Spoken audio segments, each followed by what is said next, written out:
Taafu, je, unajipanga kivipi? Najua kwamba Reverend sasa atakuwa na zamia zaidi, japokuwa muda unasonga, kwa hivyo huenda utatumia dakika 10 tu. Usiye pale, alafu kuna awamu pia ya maswali, kuna jumbe ambazo zipo pale kwenye SMS line na huenda kuna wale ambao wangependa kuuliza maswali zaidi. Nambari yetu ya ujumbe ni 0768519427. Alright, tunatuma pale SMS kwa 0768 519427. Karibu sana Reverend kwa sehemu yetu ya pili sasa. Nashukuru. Na kuna mtu wakati tunaelekea tu kwa upande wa sehemu ya leo. Kuna mtu ambaye ameniuliza tu akasema ya kwamba tunapoangazia kuhusu kustaafu, je, kuna kustaafu wakati mtu kwa upande wa na labda ni mkulima kijamii na vitu kama vile, na ndio swala pia nilikuwa nimesema ya kwamba pia tutajaribu kuliangazia japo kwa kiduchu siku hii ya leo. Na ni mambo ambao pia inafaa mtu akaweze kujiandaa, na nitakuwa ninajaribu kuelezea, manake utapata ya kwamba mara nyingi biashara, unapata mtu alikuwa na biashara kubwa, lakini wakati unapata ya kwamba miaka zimeenda, huyo mtu anakufa, mtu anasema ati anakufa na vitu vyake, lakini sio hivyo. Ni maandalizi tu ambaye mtu yule hakufanya. Naam. Kwa hivyo tunapoangazia kuhusu maisha baada ya kustaafu, na ndio pia nimeweza kugusia kuhusu swala hilo ya kwamba ni wakati mwingine unapata mtu baada ya kustaafu anakufa haraka. Ni kwa sababu gani? Ni kwa sababu yale maandalizi ambayo hayapo. Lakini unapata ya kwamba kama tumefanya maandalizi mazuri, mtu huyu ataishi tu tena miaka mingi baada ya yeye kustaafu. Alafu pia kupande wa jamii yake, kama ni mke ama labda ni mume wake, unapata ya kwamba ule upendo ndio unafaa kaweze kuongezeka zaidi.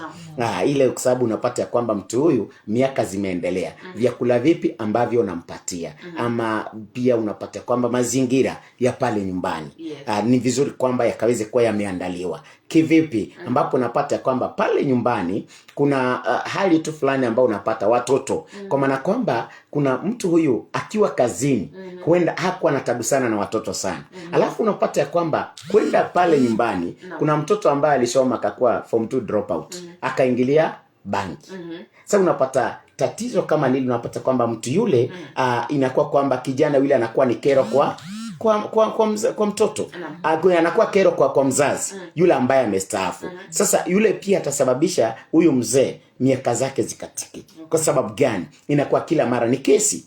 Mtoto wako amefanyia hivi. So umekuja nyumbani umefikiria kwamba umekuja kupumzika, kwa sababu kustaafu ni kuja kupumzika. Lakini unapata kwamba wakati amekuja pale inakuwa kwamba ni kesi kila wakati. Majirani wako mnakaa na wao namna gani? So unapata kwamba wale majirani, ndio sababu nimeongelea kuhusu mazingira, ambapo unapata kwamba wale majirani yafaa amani ya aina yake. Hivyo wewe ambaye unastaafu inafaa ukaweze kuangalia mipaka zako na majirani, utabusano wako, ukuruba wako, your relationship na majirani wako, ili ukaweze kukikaa miaka mingi. Lazima muwe na amani. Kwa hivyo jinsi mnavyohusiana pale lazima uwe ni uhusiano ambao ni mzuri sana. Alafu pia nimegusia kuhusu labda spouse, kwa maana kwamba kama ni mke ama ni mume. Kama ni mume aliye staafu, mke wake inafaa sasa akue yu karibu naye sana. Alafu pia kama ni mume pia kama ni upande wa mke pia mume wake pia inafaa kaweze kuwa karibu naye sana. Nimeona wanaume na si kwa ubaya, lakini nimeona wanaume wengi wana ustaafu. Unajua ulivyosema kwamba huwa kunakuwa na zile pesa ambazo ni kama umeekeza tu mahali. So unapostaafu kuna uwezekano mkubwa kwamba hata unaweza pewa ile kwa heri na pesa zingine zaidi. Kuna wale ambao huwa wanaamua kuongeza familia, Reverend. Naam. Unatokana na nini? Ni pesa au kujipanga pia baada ya hapana. Kwa maana kwamba unaongeza mke wa pili, sasa unajipanga ndio familia ipanuke sasa. Ndio kulinde vizuri. Hapana. Nadhani yuko ni kuchanganyikiwa. Maana utapata kwamba mtu kama yule, kuna mtu amehangaika na wewe miaka hizi zote. Zile fedha za kustaafu inafaa sasa ziweze kuwatunza nyinyi katika ule uzee wenu. So wakati unaongezea, na utapata kwamba mara nyingi anakuja yule mke ambaye miaka zake ni kidogo kuliko yule wa kwanza na kuliko yule mzee. So unapata kwamba anahitaji sasa maziwa ya maisha ya vipodozi, maisha ya vitu vile sasa vizuri. So unapata kwamba fedha nyingi na hela nyingi zitaishia kwa yule ambaye ameletwe sasa. Na yule ambaye aliyekuwepo kuanzia mwanzo ataonekana kama tabara bovu. Jamani, tusije tukatimiza ule msemo ambao unasema ivushao ni mbovu.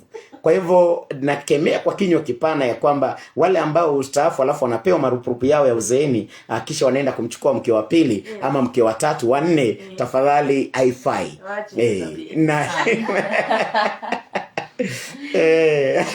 alafu pia utapata ya kwamba tunapoangazia pia yale maisha baada ya kustaafu, nimeongelea kuhusu watoto, nimeongelea kuhusu pia upande wa majirani, alafu pia watu wa ukoo. Na nikasema pale kabla, nilisema ya kwamba kuna vile ambavyo inafaa pia ukaweze kuwa na ukuruba mzuri, that relationship. Tunapoongelea kuhusu ukuruba pamoja na watu wa jamii yenu. Na ndio pia ndugu Kevin alikuwa ameniuliza upande wa mtandao.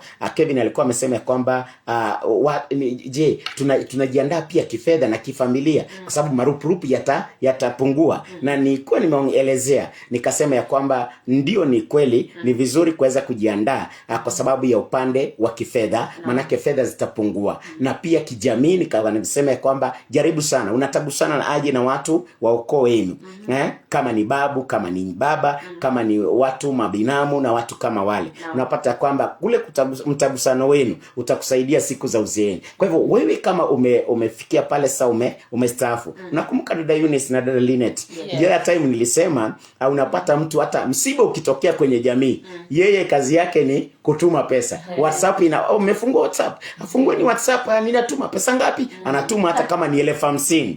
Lakini unapata ya kwamba siku itafika hata wewe watakutumia. Availability yako ni muhimu sana. Jaribu sana, hata kama unafanya kazi kubwa kiwango gani, jaribu sana tenga muda kuwa na watu wa familia. Na ndio pia baada ya kustaafu, hudhuria misiba, hudhuria sherehe. Kama ni harusi ya binamu, hudhuria. Kama ni labda tuseme kwa mfano kuna sherehe fulani, kuna wito ile, yani tunaitana, kuna rorasho, wa Kikuyu wanasema rorasho, wa Kiwandakale wanasema goito, ile introduction ya marriage, hudhuria. Vitu kama hizo pia zitakusaidia at least ile social life yako ijaribu kuiweka sana ikaweze kuwa nzuri na watu wa kwenu. Utapata kwamba miaka zako pia zitaongezeka. Naam. Kwa hivyo natumai hoja zako Rev umefikia mwisho, labda tuanze upande wa maswali. Tunaweza tuanze upande wa maswali. Naam. Right, leo hii msikilizaji tunazungumza kupitia SMS line na pia uko live, kwa hivyo kuna watu ambao wanaweza uliza swali kwenye mtandao. Yes. Tuko na Kevin Simiyu, Askofu Daniel, John Talanyi, na kuna mtu mkubwa sana anatufuatilia, Titus Mahano, ni wakili wa High Court Nairobi. Ako pale pia anatufuatilia. Anajipanga baada ya anajipanga. Wonderful. Kuna hapa jumbe huyu Oscar Sore from Buhayo. Anakupongeza sana, elimu nzuri Reverend. Nasema barikiwa zaidi. Amina. Kuna mwingine hapa sio ameuliza swali, Matthew Simiyu from Ndengelua. Ameandika hivi kwamba in which investment options should a person invest his or her pension funds to avoid financial struggles during life after retirement? Okay. Yes. That's wonderful. Alafu kuna mwingine hapa anasema kwamba Reverend ameongelea jambo hili pia. Mara nyingi mzee anapostaafu anapata changamoto kutoka kwa bibi zake kumpimia marafiki na watu wa jamii yake, ambapo mzee sasa anaanza kusononeka pale kijijini. Uzungumzie pale, huyu ni Okalo wa Yuma akiwa Huisero. Kuna Kevin kutoka Kapcherop. Anasema kwamba kuna wengine wanawapa watoto wao mizigo sana baada ya kustaafu kwa kisingizio kwamba nilikusomesha, jukumu la nani sasa Rev kujipanga baada ya kustaafu, mzazi ama mtoto? Yeye anataka kujua pale. Maana anasema kwamba inakuwa ni kama deni, usipofanya mzazi mwingine anarusha laana au unachanga inakuaje. Kuna mwingine hapa pia swali anasema kwamba hello, nyota langu ni hili. Je, ni wapi kwa Biblia, anataka kujua pale kwenye Biblia ambapo mtumishi wa Mungu anastaafu? Haya, huyu ni Dani Msabato Mbakasi. Sasa yeye anataka kujua, yani umpeleke kwenye maandiko ndio aelewe zaidi mtumishi wa Mungu sasa mambo yake inakuwaje maisha baada ya kustaafu. Asante. Nianze na nadhani ni Matthews Asimi kutoka Ndengelwa, ambapo aliuliza kwamba ni inakweje, aliuliza, kumbusha swali. Matthews. Yeah. Ni okay, wapi anaweza kuwekeza. Yeah, kwa hivyo kwa upande wangu kama Geoffrey niweze kusema kwamba kuna njia nyingi za kuwekeza. Lakini amesema ni ipi ambao tunaona ni bora. Niweze kusema kwamba shamba halizeeki na shamba thamani yake irudi chini. Shamba yako wakati mwingine shamba kila wakati thamani yake inapanda. Kwa hivyo kama ingeliwezekana, kama ningependekeza ni upande wa kuwekeza, jaribu sana kama unaweza nunua mashamba yatakusaidia. Maana kila wakati yanapanda. Alafu pia ukiwa na uwezo unaweza pia weka pale nyumba. Real estate. Maana unapata kwamba wewe hata ikifika mahali mwisho wa mwezi wewe kazi yako itakuwa ni kununua gazeti lako, unaenda unaketi chini ya mwembe na kusikiliza nyota ajira, alafu na pesa zinaingia. Sisi tunaendelea kuelimisha na kukuburudisha, na wewe unasikia tu kasimu kanalia tenten, basi pesa zimeingia. Kwa hivyo ndugu Kevin, natumai ya kwamba wekezaji mzuri, nunua shamba, weka pale. Lakini pia unapata kuna mtu wakati wa kustaafu ameenda amenunua gari RAV4, amenunua gari V8, mamilioni ya pesa. Vizuri jaribu angalia, piga hesabu za kuongeza, usipige hesabu za kuondoa. Hata ikiwezekana kama kabisa ni lazima ununue gari, nunua pickup. Maana itakusaidia mahali fulani. Nunua Kanta, maana itakusaidia, maana inaingiza. Magari ni liability. Sometimes it's not asset according to perspective ya Vudiko. Kwa sababu unapata kwamba litahitaji mafuta, litahitaji service. Kwa hivyo ni vizuri ununue gari ambalo at least litakuwa linajiservice, gari ambalo litakuwa linajinunulia mafuta. Lakini gari la starehe, jamani, lazima ukue pia na wekezaji mwingine mahali fulani. Naam. Vizuri. Swali la pili alikuwa amesema kwamba ongelea jambo la mzee kustaafu alafu familia inampa msukumo fulani ambao unamsuluhisha kwa wawekezaji. Pia yani kutoka kwa watu wa familia, mke hataki watangamane na watu wengine, anampimia marafiki. Labda huyu mama kama anafanya vile atakuwa anapunguza maisha ya mzee. Kwa sababu unapata kwamba ama miaka za kuishi kwake mzee. Kwa sababu unapata kwamba ule ndio wakati mzee anahitaji watu sana. Kata kuliko vile ambavyo alikuwa kazini. Huo ndio ile kutagusana na watu, kuongea na watu, kuchangamana na watu, inasaidia miaka za yule mzee kuweza kuendelea. Naam. Kuna huyu Kevin Kapcheropa ambaye ameuliza swali akasema kwamba mtu anapostaafu mara nyingi kama mzazi waona kwamba kama alisomesha mtoto sasa anaanza kumdai anafaa jukumikie maisha yake ya baada ya kustaafu. Je, ni jukumu la nani? Ama nani anafaa kuweza kujipanga kwa maisha yake baada ya kustaafu? Sasa niseme kwamba mara nyingi utapata wazazi, niongeleshe wazazi pale wanatusikiliza. Wakati unasomesha mtoto, jaribu sana usimsomeshe mtoto ukiwa na matarajio ya kuweza kuvuna kutoka kwake. Mke wangu Mama Joy huwa anasema ya kwamba no hopes, no disappointments. Yani ukiwa hautarajii kitu, hautaweza kuvunjwa moyo. Lakini unapata ya kwamba wakati unakuwa na matarajio, especially ya hali ya juu, kile kitu usipokipata kitakuvunja moyo, na hata wakati mwingine utajitia kitanzi. Na ndio sababu unapata ya kwamba hawa wazee walioekeza kwa watoto wao kimasomo, baadaye inakuwa kwamba huyu mtoto wakati anaolewa, unapata kwamba ataolewa, haujui ataolewa kwa familia aina gani. Inakuwa kosa mikataba yenu ama zile vile ambavyo mlikuwa mnatarajia kutoka kwenu, kutoka kwake hamtapata.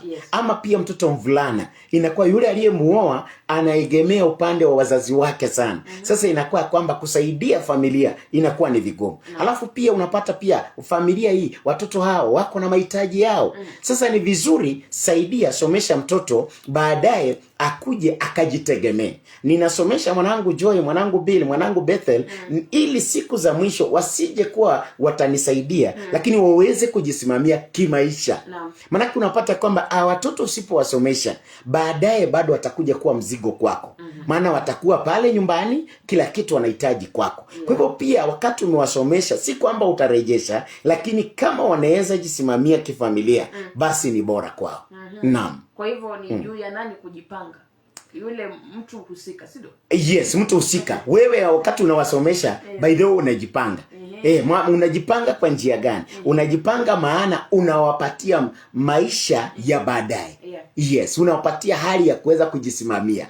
Financial stability. Mara nyingi wanaambia mwanangu Joy, ninakusomesha ili uweze kukua financially independent. When you are a financially independent lady, hakuna mwanaume katacheza na wewe. Ati sijui nini unangojea transport ndio uende nyumbani kuona wazazi. Hapana, you can stand by your own. Unaenda shopping vile unataka. Si kwamba ungojea ati ndio mfuko ya mzee ndio iko. You are financially independent. So kumaanisha ya kwamba at least ulijipanga, na hata wakati jambo linatokea kwako, kama labda ni mgonjwa imetokea, unajua kama hauna hujajipanga, tuseme kama haukusoma, si unajua itategemea itabidi unapiga simu nyumbani, ati si jambo limetokea mtoto wangu, inabidi sasa unakuwa mzigo kwa wazazi. Kuna hapa swali, kuna hapa ujumbe ambao unanichekesha sana. Naam. Alisema kwamba Ref, asante sana kwa elimu nzuri kwa wastaafu na watarajiwa wa kustaafu. Yes. Sasa point number 2 sehemu ya pili hapa ndo kuna mambo. Naam. Kwamba hapo pa kustaafu na kuanzisha familia mpya. Hebu sasa ongelesha wasichana wasipore wazee.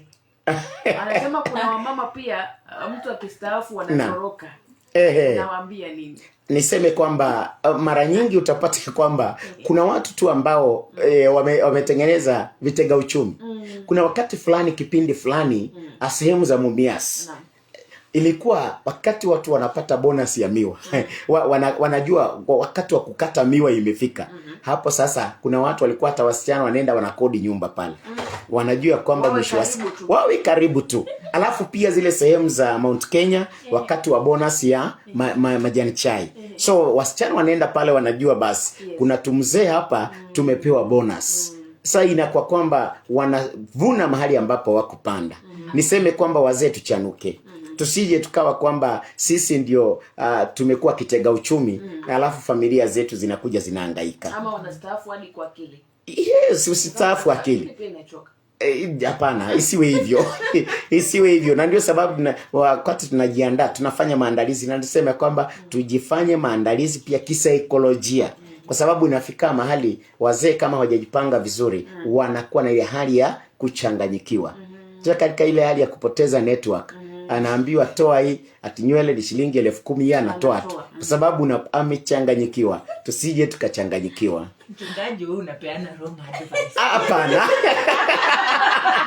Dada Christabel, ni nzuri kabisa. Tena unatoa siri. Sitaki wazee wafe kabla ya wakati wao. Unajua hapana. Christabel, lazima tuokoe familia za watu. Ninaponya ndoa mahali na ninaponya pia mtu kuweza kubakia yatima na naponya pia mtu kuweza kubakia mjane mahali. Hapana. Na Acha nikwambie. Yes. Saidia. Si ndio hivyo ninasaidia. Kuna familia nyingi sana na nisaidie viruka njia. Hapana. Sisi viruka njia. Kuna by the way mchungaji. Naam. Kuna mtu alikuwa anasema naam, ndoa ambayo haina side chick, hiyo ndoa huwa haidumu. Juzi tu. Christabel, wanaume ukitaka ndoa yako idumu, naam, kuwa na side chick. Basi mbona yangu imedumu hivi? Niko hapa kama mfano unaoishi. Nashangaa. Mimi mfano ambao unaishi, na nashukuru Mwenyezi Mungu ametujalia. Na kwa sababu kama mimi ni mchungaji, nataka tu nielezee vizuri kabisa ya kwamba you can survive without side chick. Yeah. Kuna swali ambalo watu wanashughulikia kwa sababu ya time river. Itabidi tumalize. Alikuwa ameuliza kustaafu kwa mtumishi wa Mungu, kitu kama hicho. Naomba tushughulikie sasa kwa kipindi kijacho. Tafadhali kumbusha, maana ni muhimu sana. Ni muhimu sana yule ambaye alikuwa anaitwa Msabato somebody. Tafadhali kipindi kijacho tutaanza na hilo swali. Dada Linet, kumbuka, weka katika alafu huyu dada Christabel tutamshughulikia kwa kipindi kijacho, maana nimeona kuna mjadala ambaye inafaa tukue nao tu. Otherwise, thank you so much wale wote ambao wamesikiliza. Roger Sesembe, Mungu akubariki sana, pamoja na dada Veronica, Kitale New Hotel pale. Ukiwa pale Kitale, ingia pale Kitale New Hotel, na itakuwa ni baraka tele, chakula kizuri pale. Asante sana. God bless you. Imekuwa ni gumzo za kikazi msikilizaji ndani ya Nyota FM, Nyota Ajira. Tunakoma pale kwa leo. Next Thursday, majaliwa ni kwamba tutakuwa hapa tena kwa mazungumzo zaidi. Naitwa Eunice Okumu. Nami ni Linet Wekesa. Reverend Abudiko Geoffrey imeondoka. Bela.